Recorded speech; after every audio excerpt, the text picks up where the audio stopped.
Aujourd'hui, je t'explique dans cette vidéo comment utiliser ton crayon gris pour dessiner. À quel moment il faut appuyer plus fort sur la mine, à quel moment il faut appuyer moins fort sur la mine, à quel moment tu dois tenir ton crayon droit, à quel moment tu dois le tenir penché, dans quelle position tu dois le tenir, etc. Je vais te parler de tout ça. Je vais t'expliquer aussi quel crayon tu peux utiliser pour faire des zones sombres, des zones plus claires.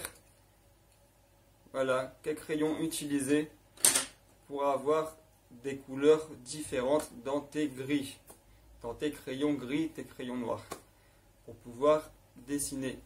Je t'explique ça tout de suite. Alors, pour commencer, n'oublie pas à bien tailler tes crayons, c'est important.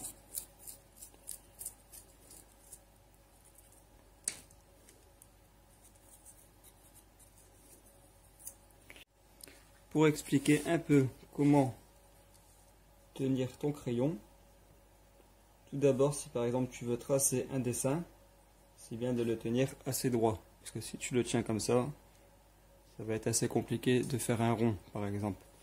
Là, admettons, on veut faire une pomme.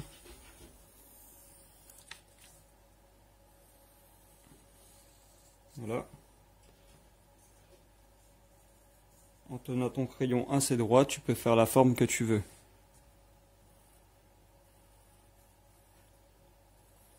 Voilà, avec la petite feuille.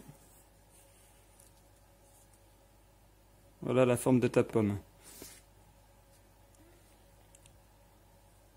Maintenant, si par exemple, tu veux tenir ton crayon autrement, tu peux le faire si par exemple tu veux faire des ombres.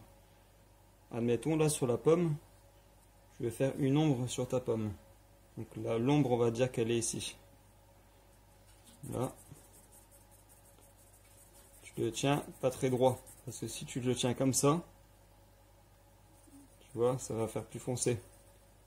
Et ça va être un peu dur de faire une ombre comme tu le souhaites. Alors qu'en le tenant comme ça, tu peux jouer avec ton crayon du plus foncé au plus clair. Tu peux faire l'ombre un peu plus foncée là comme ça, et qui part ensuite de plus en plus clair, en appuyant moins fort sur ta mine. Au plus tu appuies fort, au plus ce sera dans l'ombre foncée. Au moins tu appuies fort, au plus ce sera clair. Là tu appuies encore plus léger, mais tu gardes toujours le crayon sur le côté comme ça, tu le tiens toujours de la même façon. Et tu vois, en appuyant de plus en plus léger, le gris est de plus en plus clair.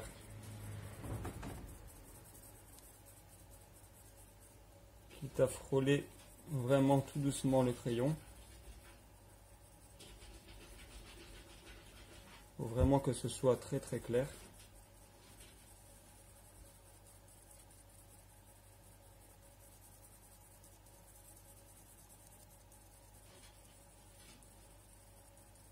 Voilà. Ensuite, si tu veux faire quelque chose de plus net, là tu vois l'ombre est déjà du plus foncé au plus clair.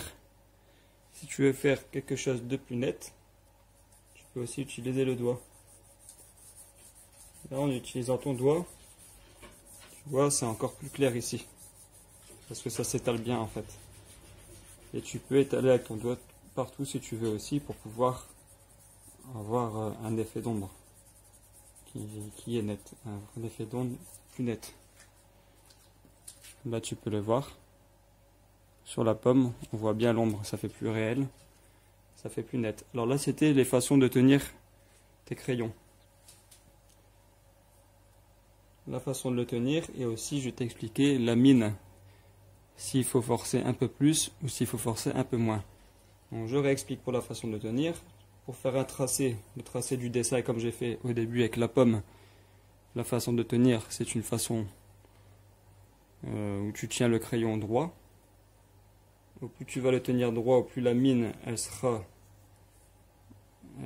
droite, donc forcément ce sera plus facile de faire un tracé sombre.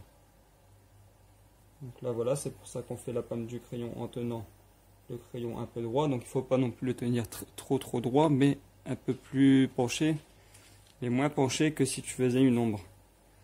Voilà, donc de cette façon-là, tu fais le tracé du dessin. Et ensuite, pour faire l'ombre, tu utilises vraiment le bout du crayon. Tu tiens le bout du crayon. Parce qu'au début, pour le tracer, pour travailler de très près, tu tiens le crayon ici de très près. Et pour travailler les ombres, tu tiens le crayon plus loin. Et là, comme je l'avais expliqué en le tenant plus loin, tu fais tes ombres comme ça. Et tu appuies de moins en moins fort sur la mine si tu veux partir dans les ombres plus claires. De plus en plus fort si tu veux partir dans des ombres plus foncées. Donc là pareil, si on veut faire des ombres par exemple en dessous des feuilles, là tu peux commencer une ombre comme ça et après tu pars de plus en plus clair. Après tu peux juste faire une ombre foncée, tu n'es pas obligé de toujours partir dans le plus clair après. Tu vois, rien qu'en faisant une ombre foncée là, en faisant des ombres foncées, ça fait des ombres quand même. Et tu peux très bien faire un peu plus clair après.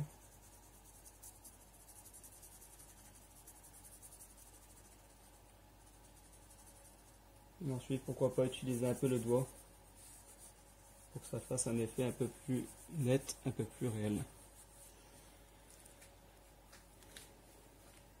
Voilà, ensuite il y a différents crayons que tu peux utiliser aussi. Moi j'ai des crayons noirs. Tout d'abord, tu peux rester dans le gris. Il y a plusieurs crayons HB. Il y a des crayons du plus clair au plus foncé. Tu regarderas, j'en ferai une autre vidéo sur les crayons du plus clair au plus foncé. Parce qu'il y en a plusieurs. Donc plusieurs crayons différents qui s'achètent souvent en lot. Maintenant, tu peux aussi utiliser des crayons noirs. Là, ici, j'ai des crayons noirs, j'en ai 3 différents. J'ai un crayon où il y a écrit light, donc light léger. Un crayon où il y a écrit medium, donc c'est moyen. Et là, celui-là, c'est hard. Là, il est noté dark, hard, je sais pas, c'est crayon fort. Donc là, pareil. Tu peux ajouter du noir plus fort ici si tu veux, pour faire les ombres. Ensuite, tu peux mettre du médium. Donc tu vois, c'est un peu moins noir. Et tu peux mettre ensuite du light, donc du plus léger, pour faire encore moins noir. Mais tu vois qu'il y a une différence d'ombre quand même. Et ensuite, après le plus léger, tu peux utiliser ton gris.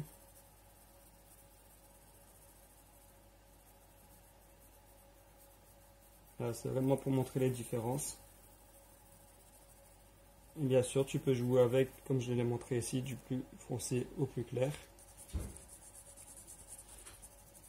Et tu peux faire la même chose avec les noirs aussi. Tu peux jouer du plus foncé au plus clair. Étaler avec le doigt s'il faut. Voilà, c'est à toi de voir ce que tu peux faire. Mais tu sais maintenant comment utiliser les crayons noirs et le crayon gris. Tu peux aussi utiliser un blanc. Le blanc, c'est le contraire. Au lieu de faire des ombres, c'est pour faire les lumières. Si par exemple tu dois faire des lumières sur les feuilles, tu peux utiliser un blanc pour faire ressortir les lumières.